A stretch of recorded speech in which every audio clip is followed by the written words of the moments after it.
Good afternoon, everybody, and welcome to the 23rd Annual Federalist Society Faculty Conference. I am Liberman Otis, the Senior Vice President of the Federalist Society and the Director of the Faculty Division, and I'm delighted to welcome all of you here today. We obviously have somewhat unusual circumstances in which we are conducting this particular faculty conference for a number of different reasons, but I'm delighted that everybody is here and looking forward to a terrific conference. As you know, we will soon be starting with our debate on whether employment division against Smith should be overruled. And then after that, we will have a series of very interesting and lively panels together with some works in progress and of course our usual panel consisting of the winners of our Junior Scholars Paper Competition.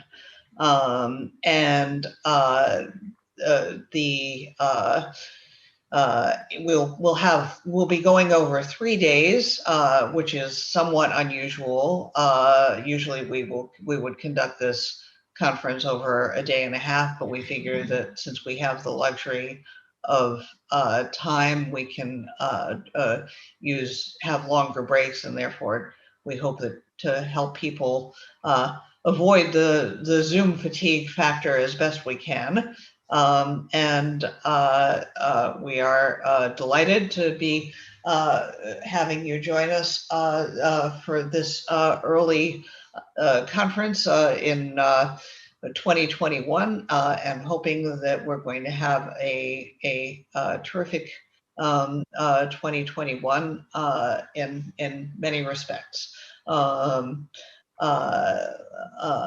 I think that as people are starting to make their way onto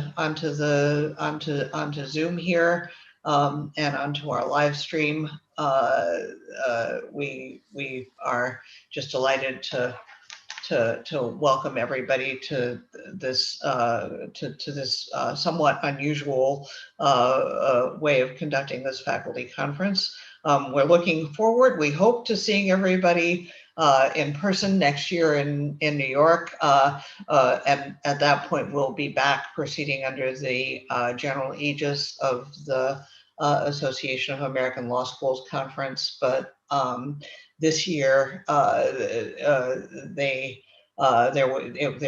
were finding it too complicated to work out how to charge people whatever exorbitant sum they're charging them in order to watch people over Zoom or whatever platform they're using, and also not charge us.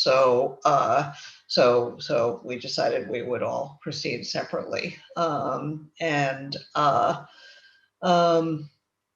me think if there's anything else I want to tell people.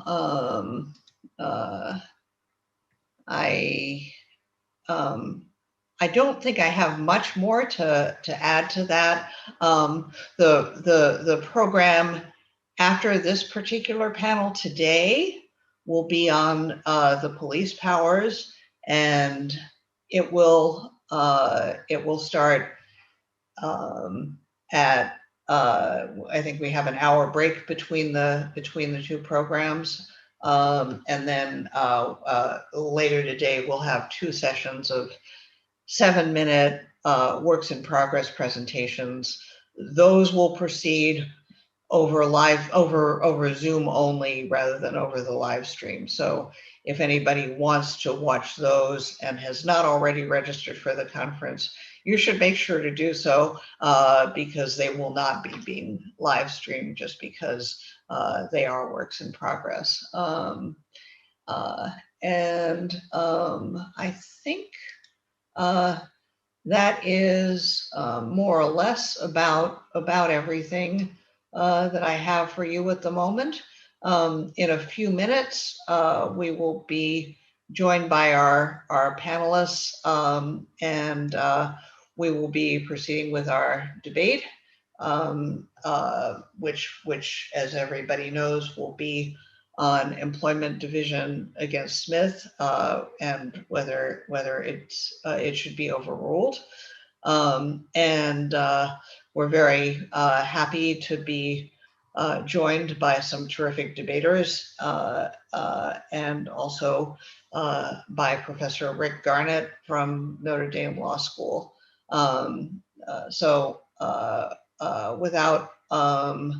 So I think we still have people trickling in, and we weren't scheduled to start that until 12:15 Eastern. So we will be starting on that right on schedule as soon as people have had the opportunity to tune in. Let's see. We're just going to take a quick look at what else we have in store here. Yeah, so the police powers panel, by the way, will feature a number of terrific panelists. It will have, I know, let's see, Julia Mahoney and Elon Werman and Dan Rodriguez and somebody I'm forgetting.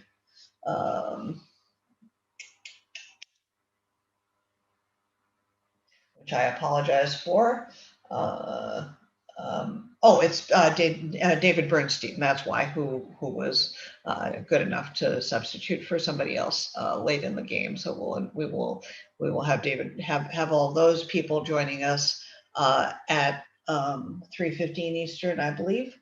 Let me double check if I have that right.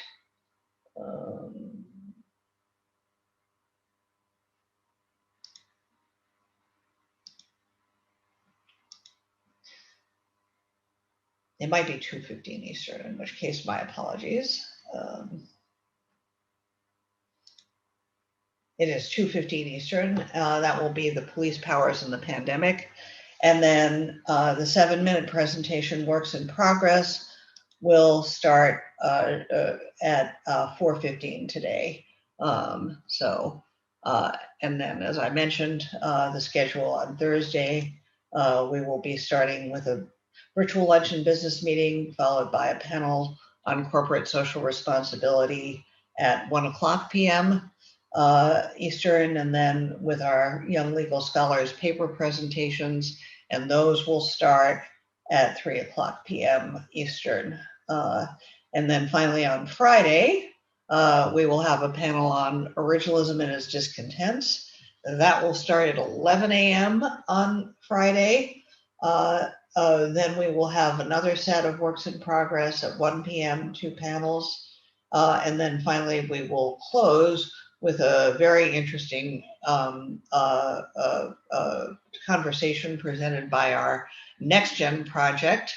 And that will take place from 3 to 4:15.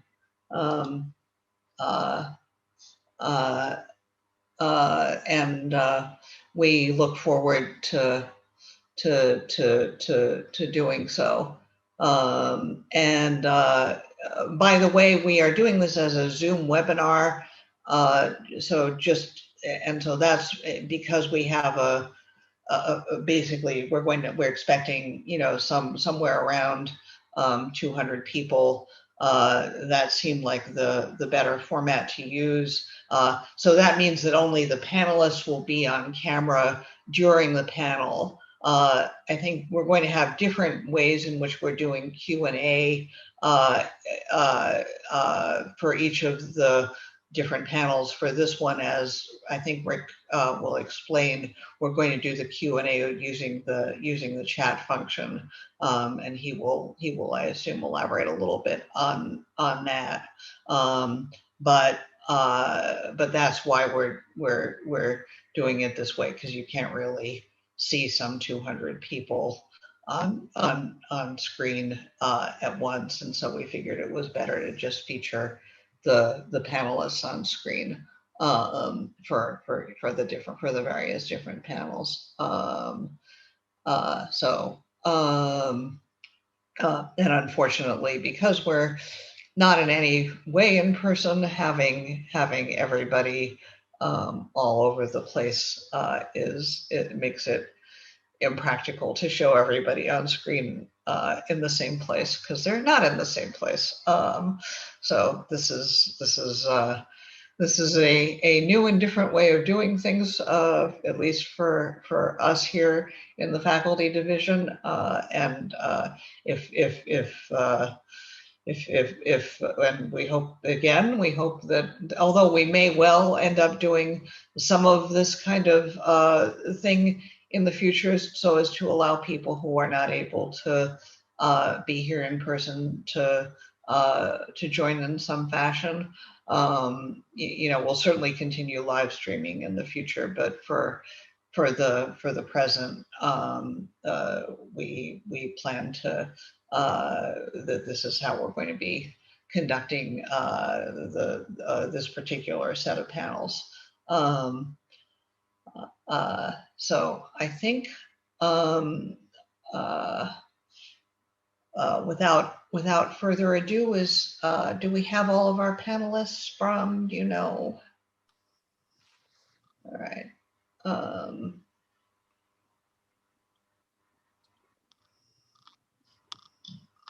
Not sure. I think we may be waiting still on one of our panelists. So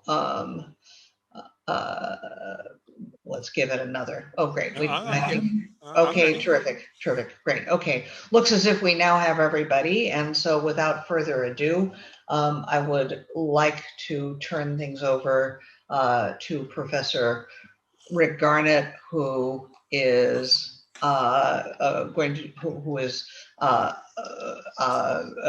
known, I'm sure, to everybody as a member of the Notre Dame faculty of law, and he will be moderating this exciting debate on should employment division against Smith be overruled. Over to you, Rick. Great, thank you. This is a real treat, and I'm delighted to be participating. Thanks to all of you who are joining us from near and far, and thanks particularly to our guests, our panelists. I know that everybody says at these things that certain people need no introductions, but certainly it's true that for this group, Professors McConnell and Volokh do not need introductions. For me, I just want to say before we begin that it's a real treat and pleasure and honor to be with the two of them. I've learned from them and been inspired by their teaching and example and scholarship for, a long time now. And so to have them together and treating this very timely and important question, it's a real treat. And so thanks to them, and I think all of you will enjoy this discussion. The way we're going to proceed, pretty straightforwardly, I believe. Professors McConnell and Volokh will each do a short first statement. We're thinking about 8 minutes. And then they'll be, each will have a response much shorter, more like 2 minutes.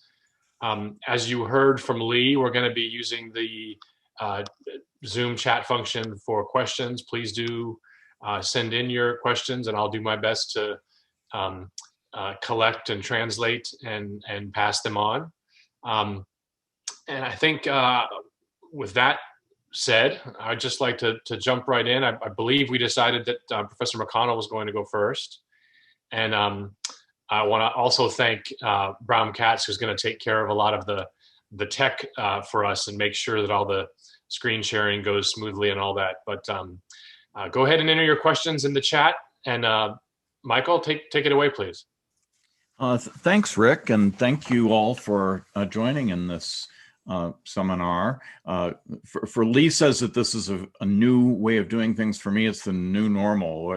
What day am I not on another Zoom presentation? So the topic for today is, should employment division versus Smith be overruled? That case was a 1990 case, which reversing several decades of precedent, although not overtly, held that the free exercise clause of the First Amendment does not provide any protection for the exercise of religion against what it called neutral and generally applicable laws. In effect, converting the free exercise clause from a freedom protecting provision into a kind of equality provision, that the government can't discriminate against religion, can't treat people different, can't deny them the right to do things because they are religious if secular counterparts are able to move forward. Well, that decision is extremely controversial from the very beginning, and it remains controversial. In a case in the Supreme Court this term, Fulton versus City of Philadelphia, one of the questions presented is whether employment division versus Smith should be overruled. Now, Eugene and I have decided to confine this to only one aspect of that question. That is, we're not going to talk about whether Fulton is the right case in which this might be done. We're not going to talk about stare decisis and precedent. Of course, even if employment division versus Smith was wrongly decided, there may very well be prudential and jurisprudential reasons not to overrule it, or at least not in one fell swoop. We're not going to get into any of that. We are going to talk about the question of whether it was rightly decided. I'm going to primarily talk about what it meant to the framers of the First Amendment. Eugene is going to talk about that as well, but also introduce more practical considerations and pragmatic considerations to which I'll have a chance to respond after he speaks. So the question is, what does the Free Exercise Clause mean? The first slide here is the amendment, so we can all follow along. Those who don't have it memorized, it's Congress shall make no law prohibiting the free exercise of religion. Now that reads an awful lot like a rights protecting provision. It's not that different from no law abridging the freedom of speech or the right of the people to petition and assemble and so forth. In addition, just one other note about the text is that the framers deliberately chose the language of exercise, which means conduct or practice, and not several alternatives which they had before them, including the rights of conscience, which would have been vague on this question. Jefferson's bill for establishing religious freedom in Virginia did not protect religious exercise, but only protected belief and communication of belief. But the framers of the First Amendment, and Madison was the principal one, went for exercise, which means it does protect conduct. Now, that doesn't prove that employment division versus Smith is wrong, but it does make it a little bit odd because the framing of this amendment is against a backdrop of natural rights, and the emphasis is on the rights, not upon abuses of government, but rather what natural rights people bring with them from a state of nature into civil society. And both the secular natural rights tradition, perhaps best exemplified by John Locke, but also the Reformed Protestant tradition, treated the exercise of religion as being the most natural, inalienable, commonly mentioned, perhaps most important of all of the natural rights, and was rooted in the idea that the exercise of religion reflects duties to God. So the Virginia Declaration of Rights, which was quoted extensively by Madison in connection with this, defines religion as the duties that we owe to our Creator and the manner of discharging them. And the idea is that if we have duties to God, those must be, by definition, superior to obligations that we have to mere political society. Madison makes this extremely clear in his memorial and remonstrance, where he says that those duties are precedent to the claims of civil society. And this is, again, a confluence of both Reformed Protestant thinking and secular natural rights thinking. So another point that makes the employment division versus Smith reading odd is that free exercise conflicts known to the framers very frequently involved generally applicable laws. I'll just mention a few that came up in the decades immediately after, either before or after adoption of the First Amendment. There was most famously and most commonly the problem of military conscription, because there were peace churches, Quakers and Mennonites in particular, who would not bear arms. And this was, of course, it's a generally applicable requirement that men serve in the militia. And this was necessarily a claim of an exemption from neutral and generally applicable laws. And that was recognized by the Continental Congress. George Washington approved of it.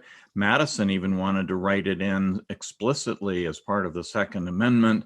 There were various anti-federalists who complained that the Constitution didn't protect it. It was on a lot of people's minds, and it has been from the founding protected as a matter of statutory law in the United States. Another example is the requirement to give testimony in criminal cases in court, which is a generally applicable requirement of everyone, but happens to come into conflict when it's a Roman Catholic priest who learned the information under the seal of the confessional.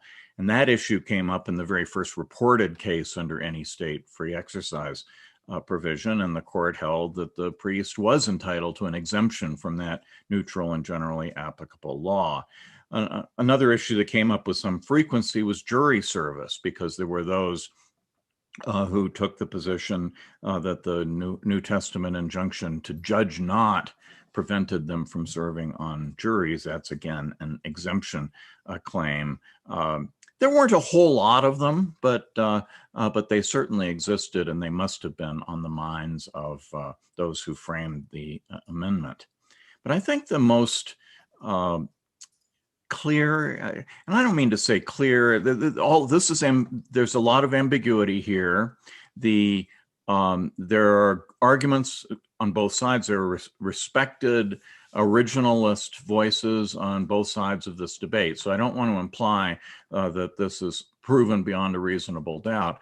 But the reason why I find the pro-exemption, anti-Smith position the most plausible construction of the free exercise clause has to do with the way in which the various state free exercise provisions were worded at the time. So after 1776, 11 of the states had formed new constitutions. 6 of those had explicit bills of rights. 3 more bills of rights were added in the years immediately thereafter. And one of the most common provisions was to protect the free exercise of religion in various language. And the pattern of these state provisions, not for all of them, but for almost all of them, was to state that they're a flat, sort of broad statement of the free exercise right, followed by a proviso or caveat. So let's look at a couple of those. If we could have the next slide.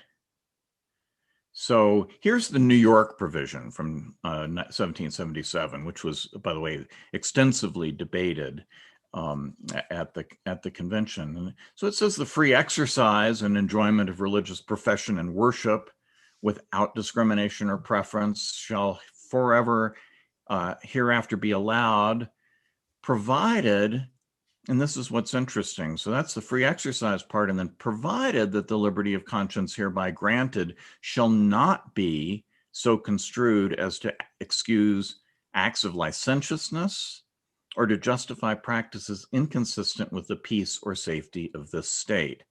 As it happens, 9 of the states had provisos that said that it would not be the free exercise right would not be allowed to excuse acts inconsistent with the peace or safety of the state. Let's look at a couple more of these, and then talk about the significance of that. So Georgia, everyone has the right to free exercise of their religion, provided that it not be repugnant to the peace and safety of the state. Now, what does the it apply to? Is the referent there the exercise of their religion, or is it their religion? Some scholars say, well, it actually applies to religion. So any religion that is repugnant to the peace and safety of the state can't practice at all.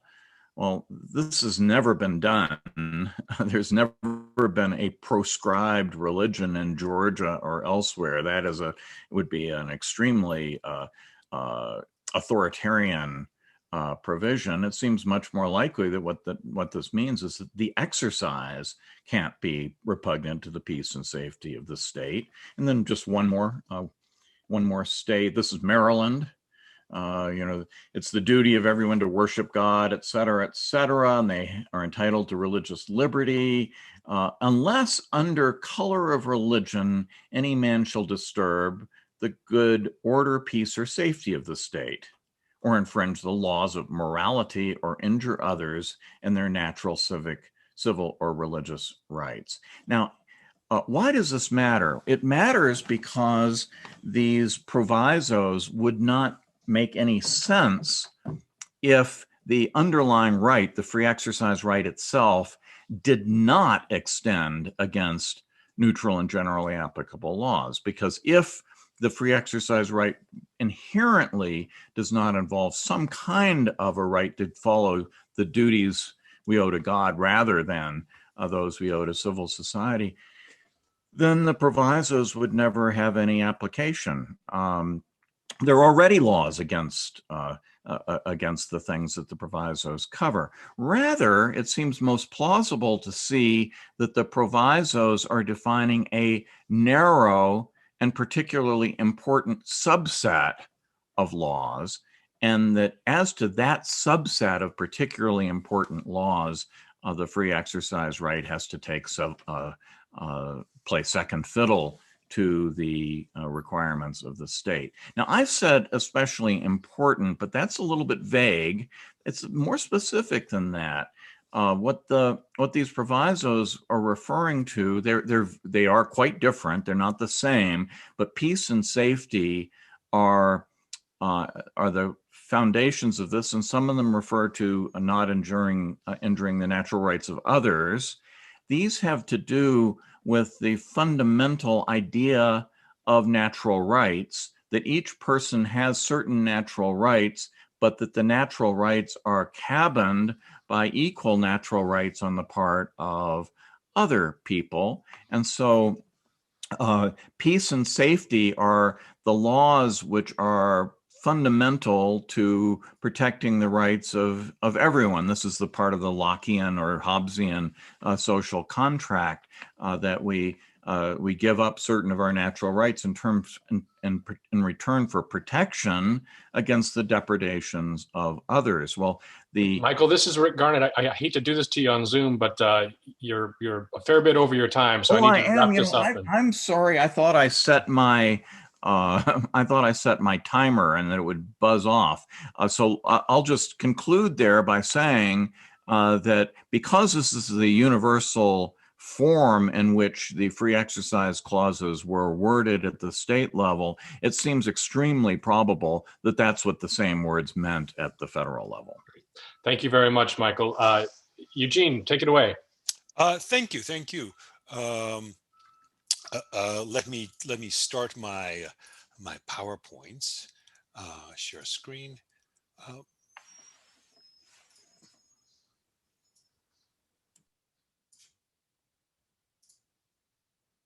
I'm sorry. Here it is.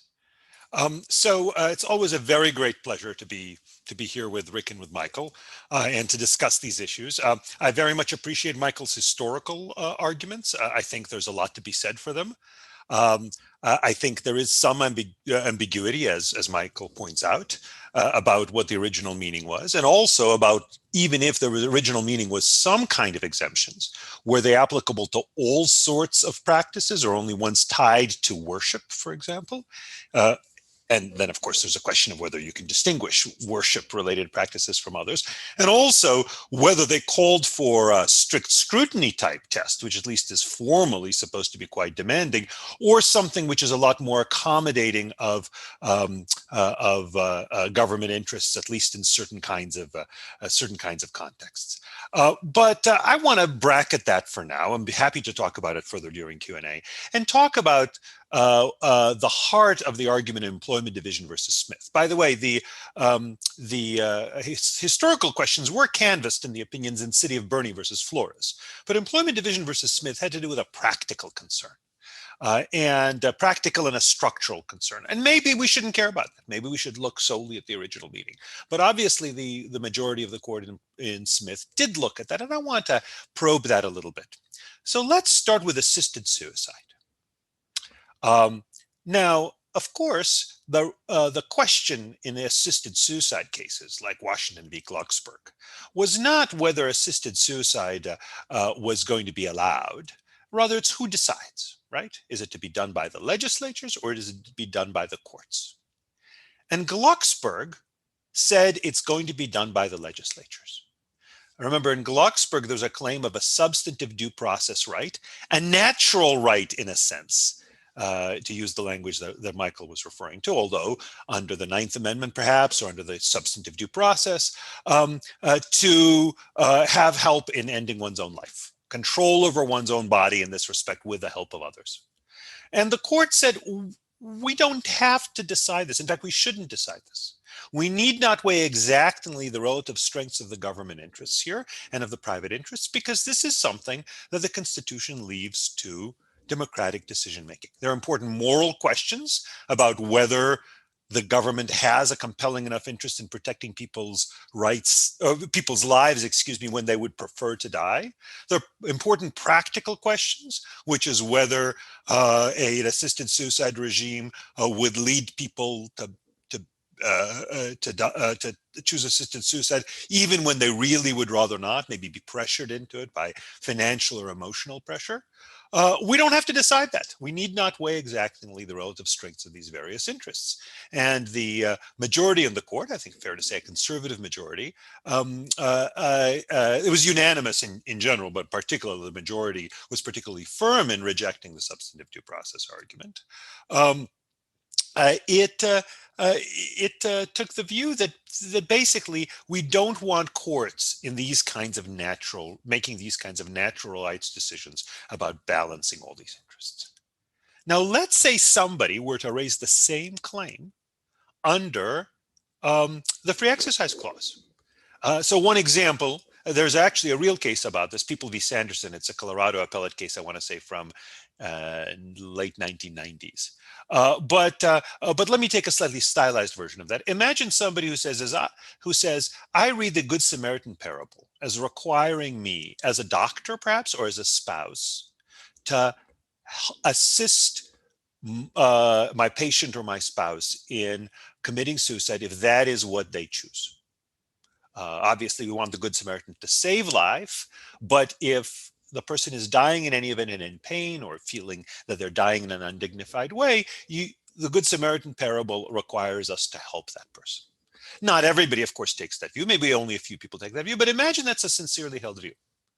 The Employment Division versus Smith position would be same as Glucksberg, right? We need not weigh exactly the relative strength of these various interests. It's a generally applicable law, no religious exemption claim. Smith, in fact, specifically rejected the rule on much the same grounds, rejected a constitutionally compelled exemption rule, much the same grounds that Glucksberg used. It said judges should not weigh the social importance of all laws against the centrality of all religious beliefs. And they shouldn't be deciding on constitutionally required religious exemptions from civic obligations of almost every conceivable kind.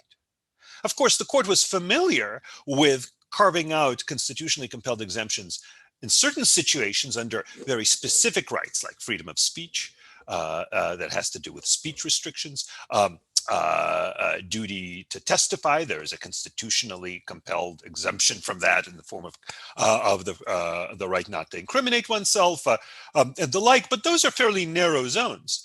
The free exercise clause, if read to create a substantive right, would require, indeed constitutionally required, exemptions from civic obligations of almost every conceivable kind, much as a very broad substantive due process regime that the court later rejected in Glucksberg would require. Now note also, this has to do with constitutionally required religious exemptions. Under the federal RFRA, Religious Freedom Restoration Act, is applied to federal laws, and under its state analogs, judges can decide on exemptions. In fact, they're told by Congress or by state legislatures to decide on exemptions. But legislatures have the final say. I argue this is actually kind of similar to the way the common law has operated, where, making the law of torts, of property, even of crimes, courts indeed did weigh the strengths of various interests. But they did that in a way that left it open to the legislature to say, nope, we reject this tort, or we adjust the boundaries of this tort and the like. Likewise, RFRAs being statutes allow legislatures to say, well, you created an exemption from homicide laws for assisted suicide. We're going to repeal that. So I think RFRAs in that respect are actually consistent with Smith. I'm one of the few people who actually suppose both RFRAs and the Smith regime. But under Sherbert-Yoder regime, judges do weigh exactingly the relative strengths of these various interests. And they do that for civic obligations of almost every conceivable kind. In fact, the Sherbert-Yoder regime really would be like a libertarian's dream, a reversal of Glucksberg, not for everybody, of course, only for people who have sincerely held religious beliefs. But of course, a lot of people do, especially as to questions that are important to them, such as assisted suicide, such as abortion and the like. I'll give you another example, a much more exotic claim, but one that's been made. What about prostitution? Would prostitution laws, would they pass strict scrutiny? I doubt it. I don't think you could say under a sensibly applied rule where you ask whether they're narrowly tailored to serve a compelling government interest, whether they are constitutional. To be sure, bans on child prostitution or forced prostitution would pass muster, but I'm not sure prostitution bans would. Again, though, the question is who decides? Under substantive due process, I'm sorry, I compelled speech, that was from a different slide, but a substantive due process or sexual autonomy, right to privacy, there's no strict scrutiny. Lawrence v. Texas specifically bracketed prostitution. Under Smith, if somebody says, and there actually is a historical tradition of temple prostitution, of religious prostitution, which in fact some people have actually brought up, raising religious exemption claims from prostitution laws. Maybe some of them were insincere, but some of them might have been sincere. No strict scrutiny. But under Sherbert and Yoder, you have to show that, and again, I borrowed it from another slide, I'm sorry for the error, that banning prostitution is the least restrictive means of serving compelling interests. And that's true for a wide range of other things. These are just some examples. Let me give you one other example. What about the refusal to testify? What if somebody says, I believe there ought to be a privilege not to testify against family members? And what's more, they say, I'm Jewish, and the Jewish religion requires that. And in fact, actually, some Jews, obviously, we are a famously internally disputatious people.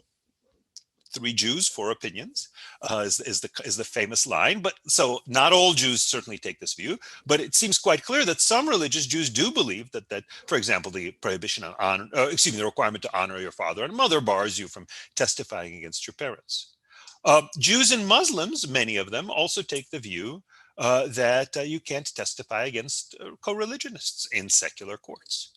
Or some people say, whenever I think my testimony will work in injustice because it will be misinterpreted, or will be used in enforcing an unjust law, well, then I have a right not to testify. Under substantive due process and even under the compelled speech doctrine, I don't think there'd be strict scrutiny for that, because there is this this long-standing tradition that the law is entitled to everyone's evidence. Now, to be sure, as Michael pointed out, there are exemptions in the statutes for clergy congregant privilege. And in the 1800s, there were a few cases which said that that's a constitutional mandate. I think it's better viewed as a common law rule or as a statutory rule, maybe a very sensible rule, but a narrow rule. legislatures and judges have deliberately not created broader rules not to testify and entitling people not to testify. And under Smith, they wouldn't have to. But under Sherbert and Yoder, presumably people would have this right. At the very least, the government would have to show that requiring testimony is the least restrictive means of serving a compelling interest. May need to show that there's a compelling interest for the testimony rather than a merely legitimate or important one. May need to show that there are no other means of getting this information. That's a very, very different rule than is required under normal testimonial principles. Now, maybe all of this is right. Maybe, in fact, there ought to be, all these exemption claims are right. Maybe there ought to be a requirement of whenever you limit people's religious practice or require them to do things that they believe is religiously impermissible, there ought to be a requirement that it pass strict scrutiny. In fact, maybe the libertarians are right. Maybe that should be true as to all restraints on liberty, not just restraints on religiously felt beliefs, but also morally felt beliefs. That maybe Glucksberg was wrong, at least in failing to apply strict scrutiny. Maybe it should apply strict scrutiny for at least as to religious objectors. But that really would be returning to the regime that the court deliberately and I think wisely rejected in Glucksberg, and I think comparably wisely rejected in Smith. So that's Eugene, thank you. That's wonderful. What we're going to do now is very brief, maybe closer to a minute than to two, just so we can have time for Q&A.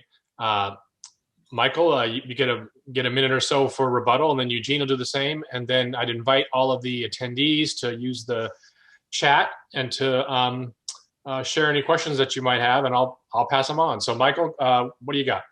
I would just say that, Eugene's administrability arguments are not really arguments about Smith or the free exercise clause. They're about balancing tests in general. And I might even share a lot of that. But what I don't understand is why a court like the Smith court, which entertains balancing tests for all kinds of things, including a lot of ones that aren't in the Constitution, suddenly gets squeamish when it comes to one that actually is in the Constitution. And then secondly, I think that RFRA, which has produced hundreds of cases, actually shows that the administrability problems are nowhere near as severe as Eugene mentions. By and large, courts do not hold that governmental interests are not compelling if they're genuinely broadly universally applied. They do that only when they're riddled with exemptions. It shows that the government doesn't really care that much about the underlying interests. And most of the cases have to do with the least restrictive alternative aspect. And that hinges upon whether there is some way to achieve the governmental interest by making some arrangement that will satisfy the religious folks without hurting the governmental interests. And very frequently, this is quite easy to do. I had a case on the 10th Circuit, for example, about a Native American who killed an eagle in violation of federal law. He did it because he needed to get eagle parts for a religious ceremony. But it turns out that the U.S. government, anticipating this problem, preserves eagle carcasses that are naturally killed, usually from running into electric wires and things of that sort. So there's an eagle parts repository in which people can get eagle parts for their ceremonies, and our defendant simply had not chosen to use that. So that's an example of an accommodation which achieves the religious purpose while still protecting the governmental interests. This is the run-of-the-mine case. And if Eugene is right, and if Smith is right, the government doesn't even have to engage in that. They don't have to ask themselves, isn't there some way we can make this work out for everybody? They can just say, no exceptions, slam the door. Thank you, Michael. Eugene, go ahead. And I suspect you might have something to say about a wonderful article you wrote on a common law model for religious exemptions about 20 years ago. Thank you for the kind words. Yes, in fact, actually, much of what I'm saying here is based on that. Let me just mention, I suppose, three things. One is, what about all the other areas in which the court engages in balancing or applies strict scrutiny? And the answer is there are definitely such areas. But again, they're generally speaking areas that the court has decided the Constitution has carved out, or let's be realistic, the court itself has carved out. But in part because it thinks that those are relatively manageable areas. Speech restrictions, especially content-based speech restrictions. Law, which is essentially a form of equality rule. When you get to content neutral restrictions, we're not talking really about strict scrutiny anymore. Although there is something of a balancing test, but much more pro-government in many ways. Likewise, for better or worse, reproductive rights and abortion rights or parental rights, but again, relatively narrow zones. The Free Exercise Clause would call for this balancing as to virtually any law that intrudes on people's liberties, including laws that do so through administration of government benefits programs and the like. That would be a much broader empire for the court's strict scrutiny test. A second point is, what about RFRAs? And as I mentioned, I like RFRAs, in part because they call for the kind of accommodations that Michael is pointing out. Although I think actually it's a mistake to frame them in terms of strict scrutiny, because really, realistically, it can't be true strict scrutiny. And calling it strict scrutiny would water it down in other areas, I think. But in any event, the virtue of them, though, is that they do ultimately leave it to the legislature to make the final decision. That often the legislature is perfectly willing to go along with the court's decisions, usually, just like with the common law. But just like it's, I think, a mistake to constitutionalize common law torts by and large, or common law rules of property or of criminal law. Likewise, I think it's a mistake to say, well, the courts make these decisions permanently, short of a constitutional amendment, rather than just subject with the authorization of the legislature and possible trumping of the legislature. And then the last point I want to mention is, what about this point about what if the law is not really that general but has secular exceptions? And this is, for example, what Justice Alito has at times said, and others have argued too, that if the government makes a value judgment in favor of secular motivations, the government's actions must survive heightened scrutiny. But all laws are selective to some extent. And that's true for Copyright Act, for example, has one provision, Section 106, that limits copying and other kinds of uses, and then exceptions from Section 107 to 122. That's a lot of exceptions. Each one has sub-exceptions. Duty to testify, chock full of exceptions. Breach of contract, lots of exceptions. Title VII, lots of exceptions. Even the ban on homicide has some exceptions. Self-defense, execution of lawful sentences, combat, and the like. So really, if you say, oh, all we're asking for is for religious exemptions to be treated, religious claims to be treated in a way that's not under-inclusive in a sense, in a way that's at least as strong as the most favored secular claims, then in that case, that would be a very demanding form of strict scrutiny indeed. At least as to Title VII, some people say, well, of course, there would be no religious exemptions from Title VII in general, setting aside the special context of churches, let's say, or religious institutions, because of the compelling interest in preventing discrimination. But of course, there are exceptions to Title VII. Title VII, among other things, does apply to small businesses. It has a bona fide qualification exception. Used to have an exception for overseas conduct. So if you really do say that the presence of exemptions should lead the government to also create religious exemptions, then there would be a vast range of constitutionally compelled exemptions from a vast range of laws. Great. Thanks, Eugene. So we've got some questions in the queue. Let me share a first one with you. I think, Michael, you should address this first, but obviously, Eugene, you should feel free as well. It's from Professor Chris Green, who's asking about the 14th Amendment and the incorporation issue. So, if we think of the 14th Amendment as being, as embodying a kind of equal citizenship requirement, which way does that cut with respect to the Smith-Sherbert debate? And perhaps relatedly, what's the relevance of how we think about the exemptions / Sherbert issue to how we think about cases like Arlington Heights and Washington v. Davis? So, Michael, maybe you could start with that, the relevance of the 14th Amendment and incorporation, and then Eugene, you can respond if you'd like. And you're muted, Michael. We could have a whole separate session on the incorporation question, but at least under modern doctrine, the idea is that fundamental personal rights are incorporated, I think, through the Privileges and Immunities Clause. Court says through due process. Maybe it doesn't much matter. Free exercise doesn't present a problem because it's in everybody's book as a fundamental personal right. Establishment Clause presents some complicated questions, but I'm going to pass on those since that isn't what we're talking about. I do think the question about Arlington Heights and Washington versus Davis is a nice question about what Smith means if Smith is the correct rule, because there's a certain parallelism between Washington versus Davis and Smith.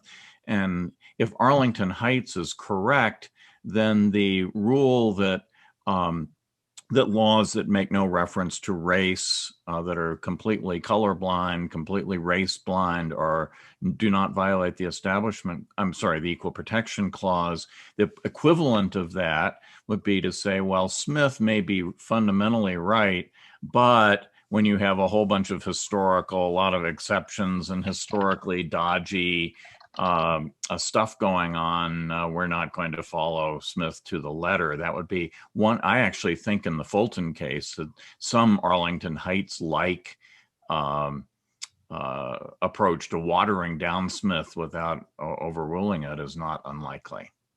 Yeah. Eugene, how about you? Is the history that Michael presented to us about the late 18th century thinking in state constitutions, does that really tell us much about what an incorporated free exercise clause means?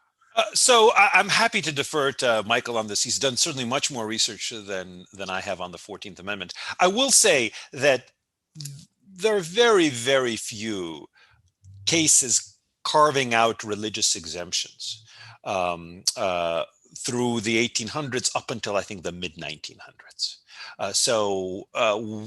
Whatever the understanding was in 1868, I think at the very least it's hard to say that there was a solid understanding that this was a right to have courts decide when an exemption ought to be created. There are some, but really very few.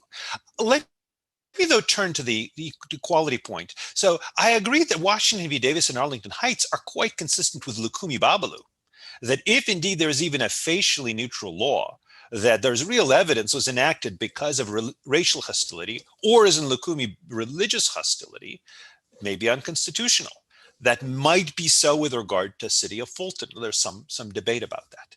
But in fact, the fact that there are lots of exemptions to various laws does not mean that those laws can then be struck down on Equal Protection Clause grounds because you have these exemptions coupled with a disparate impact. You really have to show intentional discriminatory treatment.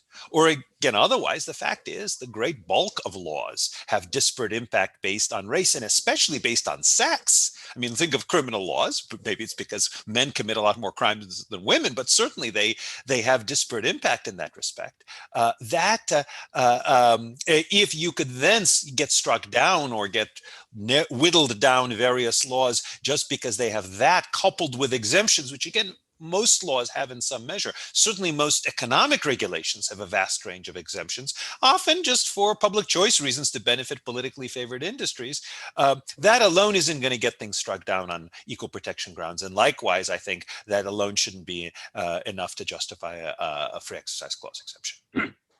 Great, can I just make a footnote, an important footnote? I don't know if Eugene will accept this or not, but the proof of discrimination, the most important kind of discrimination, maybe for race too, but certainly for religion, is not animus, but rather selective indifference.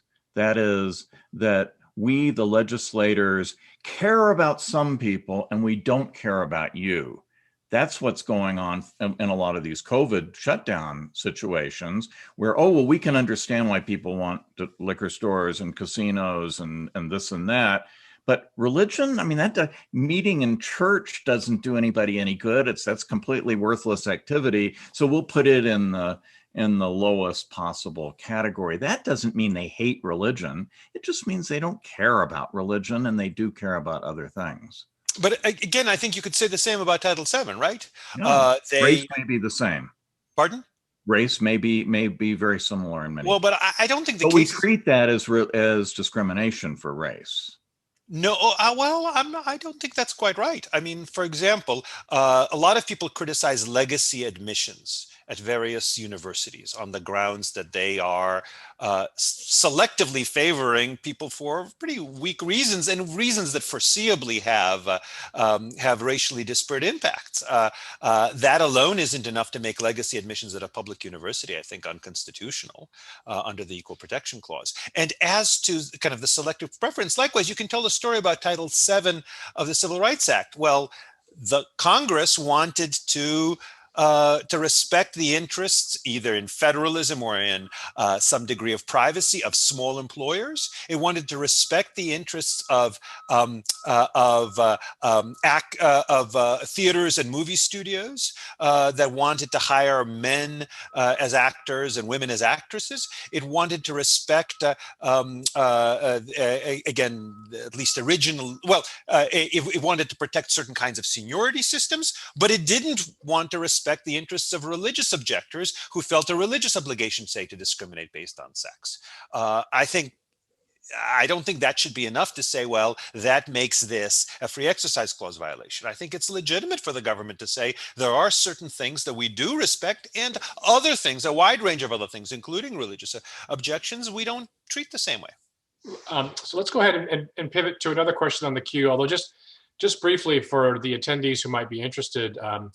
Yesterday at the large overpriced law professors conference that we won't speak its name, there was a hot topics panel on precisely the question of religious exercise and the COVID related limits on gatherings.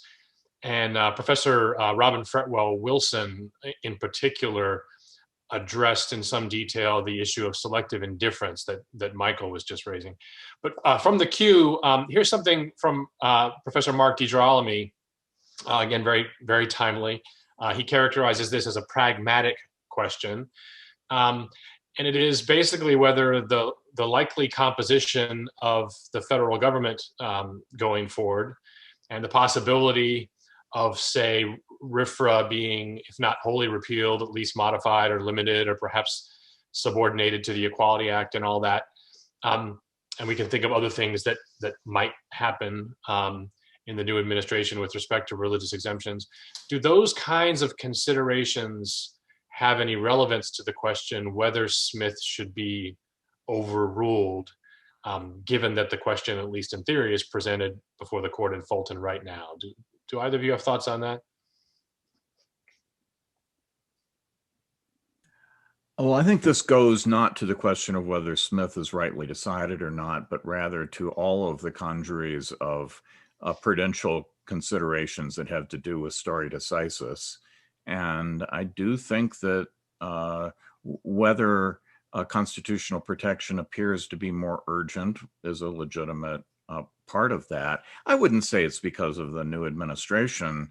What's really happening, I think, is a culture war politicization of the idea of religious freedom in a way that we have not seen previously in at least quite some time in American history. And there was a time when most people across the spectrum thought that respecting if somebody else had a conscientious religious objection, that was a really good reason to take it seriously, whether I had to under the Constitution or not. It was just part of the culture that we acted that way. Well, today, at least in some elements, it seems almost the opposite, that if it's religious, then that's a reason not to do it, because those superstitious, bigoted, retrograde people ought to be put in their place. And if that is so, then courts with a regard for constitutional values are likely to think that it's more important for them to step up to the plate. So I think it's unlikely that RFRA as a whole would be repealed. But I do think it's quite possible that, although still unlikely, but my predictions about American politics, alongside most other people's, are not terribly reliable. But I think it's more likely, at the very least, that there will indeed be a provision that says RFRA shall not apply, say, to equal rights claims or anti-discrimination claims. But I think that that's actually a virtue of the political process and not a vice. So recall, I forget exactly which state provision this was, but one that Michael pointed to, framing our provision, which talked about free exercise being protected, except insofar as people engage in acts of licentiousness or intrude on the public peace or interfere with the natural civil, or I think political rights of others. So that, of course, raises the question of what are the properly defined civil rights of others? Throughout much of American history, the right not to be treated differently in private transactions based on race, religion, sexual orientation, and such was not viewed as a right. Rather, the right was of property owners to decide what to do with their property. There's a lot to be said for that kind of libertarian conception.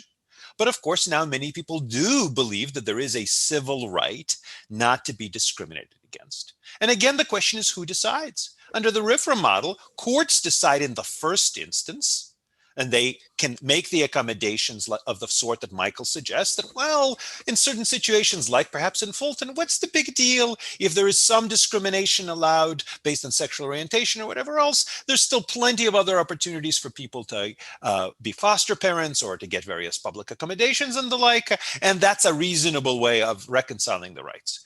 But if the majority, even a very narrow majority, even if a temporary majority, concludes there is a civil right not to be discriminated against in private transactions, just like there's a civil right not to have your property trespassed on, or have a civil right not to have your contracts breached. If there is such a civil right, according to the majority, then I think it makes sense for the law to reflect that. It could reflect that through judicial determination that there's a compelling interest, but it could also reflect that through a legislative determination that RFRA ought not apply to certain things because such application would injure people's civil rights. I think that's actually a good way for the religious exemption system to operate.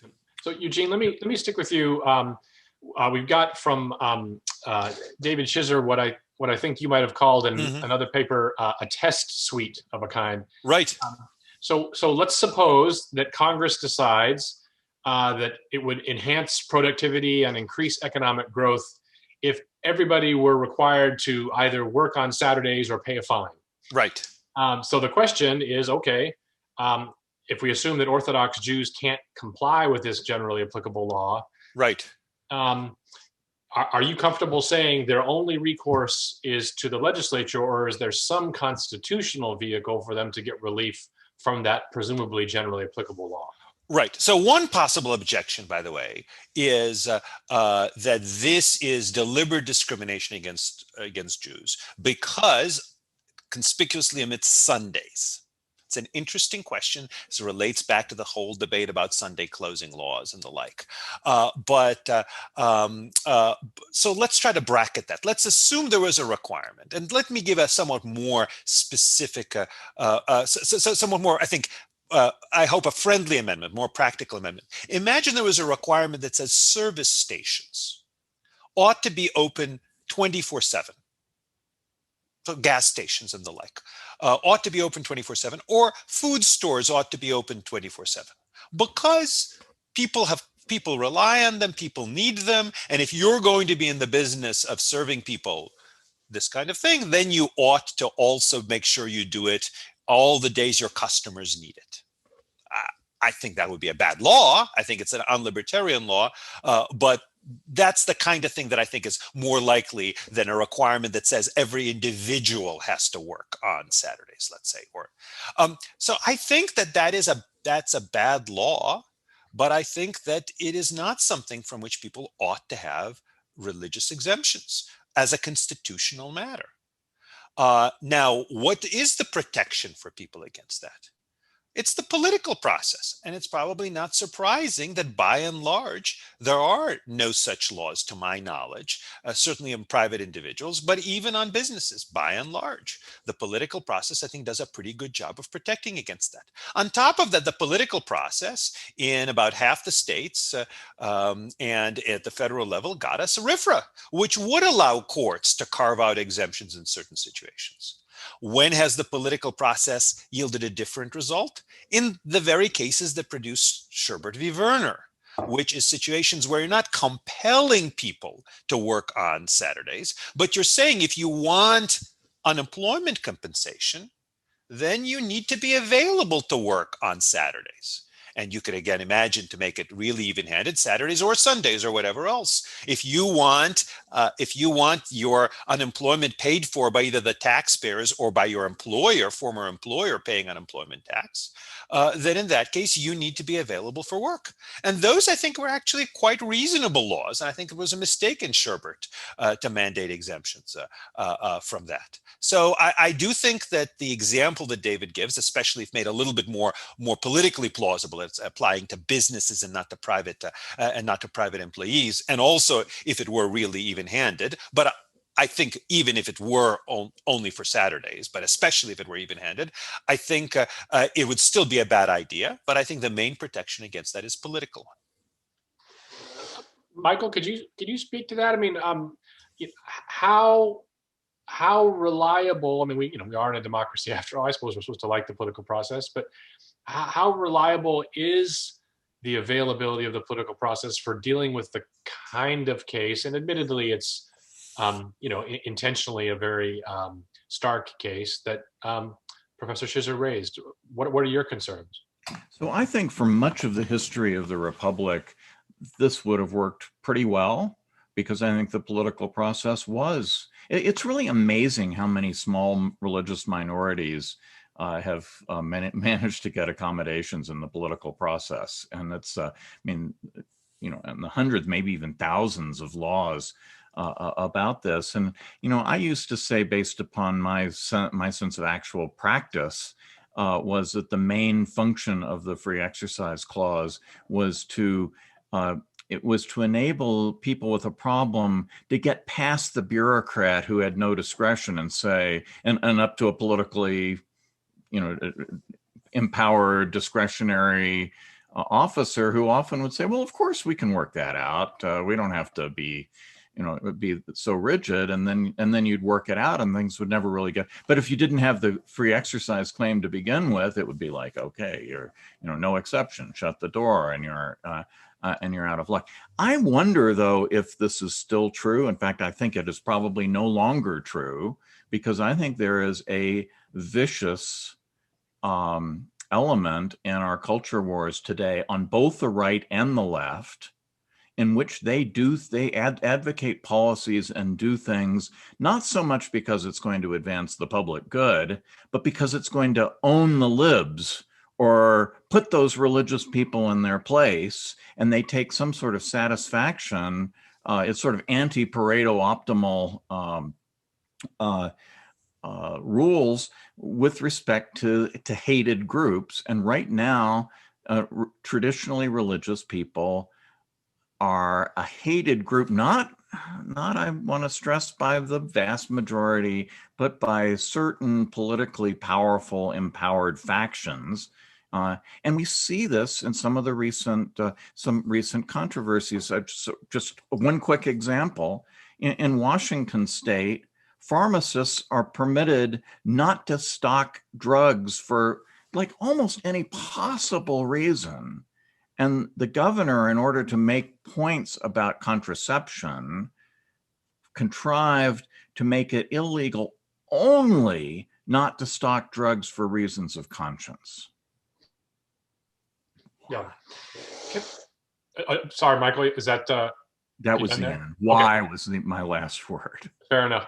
I want to cheat and I guess ask a question of my own, which is sort of taking us back to the originalism or original meaning question. What if one thinks that we just don't know for sure whether the original understanding of the Free Exercise Clause was one that authorized judges to create exemptions from generally applicable laws. We're just not sure. We see really smart people taking both sides of that question. But we look around today and we say, look, the reality is that there's a lot more governments doing a lot more stuff than used to be the case. And we have a lot more religious pluralism than used to be the case. So this is one of those contexts where originalism just doesn't make any sense. What do you think of that? Either of you, both of you. Michael? Yeah, I think it makes that the nice thing about originalism is that it belongs to everybody and has something in it for everybody. And the ideas there were not put in because of current day biases and preferences and so forth. It's like an objective rock upon which we all can build. And so I think it, in times of turbulence and contention and nastiness, let's go back. I mean, there's a reason why when we hit issues like, say, impeachment, everybody on all sides immediately goes back to study Madison's notes.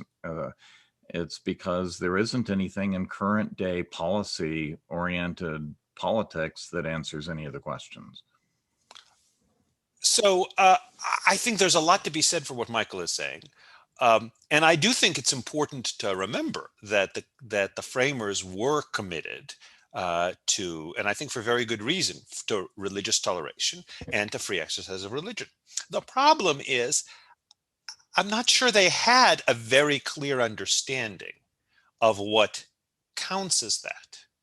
And to the extent that their view was, which probably is right, that people should be free to do what their religion requires, at least as to worship services, query as to whether to other facets of their lives, so long as it isn't really harmful to others. Maybe there was some general understanding that that's right, but that still leaves the question of to the extent to which this ought to be enforced by courts rather than by legislatures, and whether it can be meaningfully enforced by courts rather than legislatures, given the hot debates about what back then and now, what constitutes harms to the rights of others and acts of licentiousness and the like. Debates that are, if anything, even more serious now with the greater pluralism, Rick, that you identify.